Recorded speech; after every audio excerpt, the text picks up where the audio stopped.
In a quiet corner of Elmridge Town, Josh lived a life most would envy. A computer programmer by day, he was known for his logical thinking and calm demeanor. But outside of work, he was an artist. Elmridge's denizens would often see him during the weekend, engrossed in his painting, sketching the town's landscapes and people.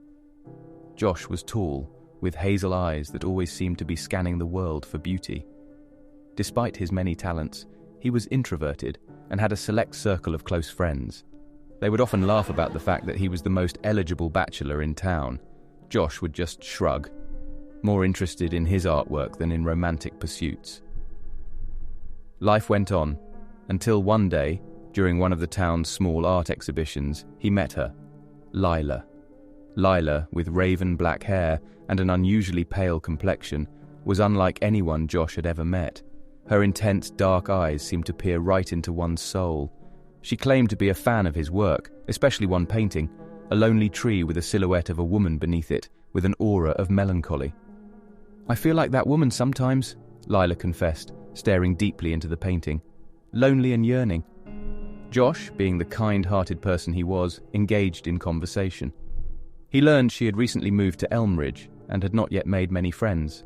He introduced her to his group, and in no time, Lila became a regular addition to their outings. However, Josh soon began noticing something unsettling. Lila was becoming increasingly possessive of him. She'd show up unexpectedly at his house, send him numerous texts throughout the day, and get upset if he made plans without her. The final straw was when he discovered a sketchbook she'd left behind. It was filled with drawings of him. Some were innocent, but others were grotesque, showing him bound, hurt, or trapped. He decided to distance himself from her. When he confronted her about the sketchbook, she cried, insisting it was just a manifestation of her love and fear of losing him. Although sympathetic, Josh knew for his peace of mind he had to cut ties. Weeks turned into months, and Lila seemed to disappear from Elmridge. Josh's life slowly returned to its calm rhythm, and the disturbing memories faded. Then, one cold winter's night, Josh woke up to a feeling of being watched. The room was dark, but in the faint moonlight that streamed through the window, he could make out a silhouette. It was Lila. Her dark eyes gleamed with a sinister light, and her lips stretched into an eerie smile. Frozen with fear, Josh watched as she approached the bed, whispering, "You can never escape my love."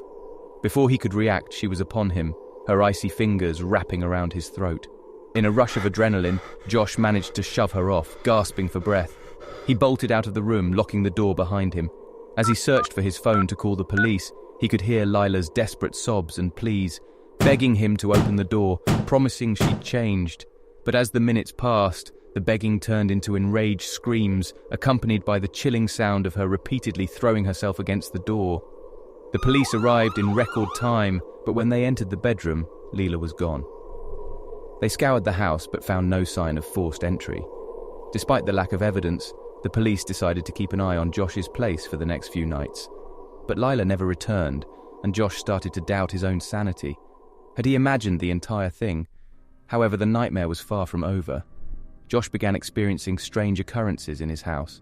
His art supplies would go missing, only to reappear in unexpected places. Paintings he didn't remember painting appeared on his easels. One particular painting was of Lila, her eyes bleeding with the words "Forever Yours" inscribed below. Desperate for answers, Josh decided to dig into Lila's past. He reached out to her last known employer and discovered something chilling. Lila had passed away a month before he'd met her, in a suspected suicide. Overwhelmed, Josh decided he needed to leave Elmridge. But as he was packing his belongings, he stumbled upon Lila's sketchbook. Flipping through it again, he found a new sketch he hadn't seen before.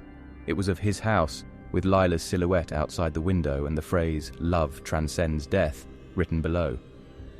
Determined not to be driven out of his home, Josh sought out a local medium. She performed a cleansing ritual, claiming to have trapped Lila's restless spirit in a pendant, which she gave to Josh with strict instructions to bury it far away. Relieved, Josh drove miles away to an old abandoned well. He threw the pendant in, hoping this would finally free him from Lila's obsessive spirit. But that night, as he lay in bed, he felt the familiar icy fingers wrap around his throat. In the dim light, he saw Lila's face, contorted in rage. "You think you can trap me?" she hissed. My love for you is stronger than any spell." Josh's struggles were in vain. Lila's grip tightened and his vision blurred. The next morning, Josh's friends, worried after not hearing from him, came over to check. They found him lifeless, an expression of horror etched on his face. The room was filled with Lila's sketches, each more disturbing than the last. The legend of Lila's undying love became a dark tale told in hushed whispers in Elmridge. And though many years have passed, some still claim to see a pale woman with raven black hair roaming the streets, looking for her next obsession.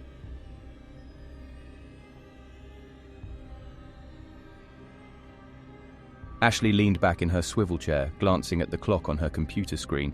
It was already past 6 p.m, and she was the last one in the office. Again. Sighing, she collected her bag and switched off her computer. As she walked down the dimly lit hallway, her heels clicked in rhythm with her racing thoughts. She had just broken up with Mark, and it wasn't a clean break. Mark had always been a bit too obsessive, but now she had a lingering feeling of unease, as if she was still being watched. Ashley shook her head as she stepped into the elevator, dismissing her worries as post-breakup jitters. When she reached the parking garage, she fumbled in her purse for her car keys. Just as she found them, she heard footsteps echoing in the distance. Her heart raced, but she told herself she was just being paranoid. Starting her car, she looked in her rearview mirror and froze. Mark was standing just outside the barrier to the parking garage, his face partially hidden in the shadows but unmistakably watching her. She floored the gas pedal and didn't look back until she was miles away.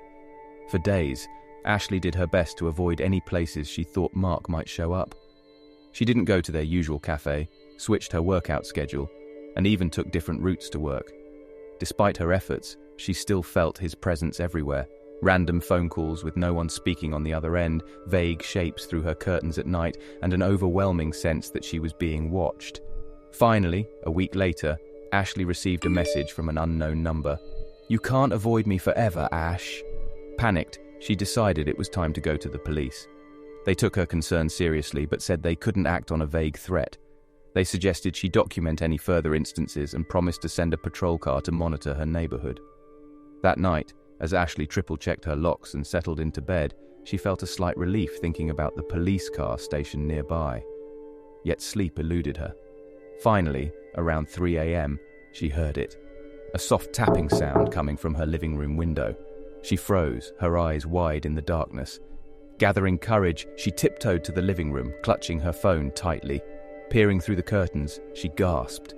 It was Mark, standing in the dim light from the street lamp, tapping on the window with a chilling smile. Ashley immediately dialed 911. While waiting for the police, she sent a quick text to her neighbor, Steve, asking if he could come over. Almost immediately, Steve was at her door, baseball bat in hand. They waited together until the police arrived. To Ashley's horror, they found no trace of Mark. No footprints, no fingerprints, nothing. It was as if he'd vanished into thin air. Even the police patrol stationed nearby hadn't seen anyone. Over the following days, Ashley's life turned into a nightmare. Her friends and family were concerned but couldn't offer much help. Even Steve, her vigilant neighbor, couldn't be around all the time. Things took a terrifying turn one evening when Ashley returned home to find her front door ajar. Cautiously, she pushed it open. Her heart sank as she took in the scene. Pictures of her and Mark scattered across the floor, some with her face scratched out, and a note on the table that read, "If I can't have you, no one will." This was the breaking point. Ashley moved out the next day, quit her job, and relocated to another city, adopting an almost entirely new identity. Sometimes she would still feel the lingering dread, the sensation of being watched, but she would remind herself that she had escaped. But escape is a relative term, and deep down, Ashley knew that true escape might never be possible. As for Mark, he was never found. The case grew cold, but the horror Ashley felt never did, and so she continued to live her life, always glancing over her shoulder, forever haunted by the love that turned into a living nightmare.